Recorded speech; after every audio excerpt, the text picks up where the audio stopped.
వినాయక చతుర్థి రోజు మినహా ఇంకెప్పుడూ వినాయకుడి పూజలో తులసి ఉపయోగించడం అనేది ఉండదు.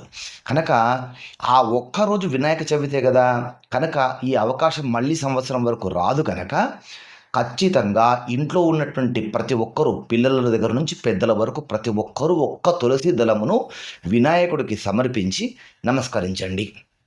సంవత్సరానికి ఒక్కసారి మాత్రమే వస్తుంది ఈ అవకాశం. కనుక ఇది మిస్ చేయకండి. ఇక రెండవది నైవేద్యం. వినాయకుడికి రకరకాల నైవేద్యాలు పెడుతూ ఉంటారు. ఉండ్రాళ్ళు, పాయసము ఇట్లా రకరకాలుగా చేస్తూ ఉంటారు. మీరు ఎన్ని చేసి పెట్టినా సరే వినాయకుడికి ఖచ్చితంగా పెట్టాల్సినటువంటి నివేదన దోసపండు. పూజ్య గురువులు చాగంటి గారు వినాయక చవితి సందర్భంగా ప్రతిసారి చెప్తూనే ఉంటారు. దోసపండును వినాయకుడికి నివేదన చేస్తేనే వినాయక చతుర్థి పూజ పూర్తి అవుతుంది. కనుక వినాయక చతుర్థి రోజున ఖచ్చితంగా దోసపండు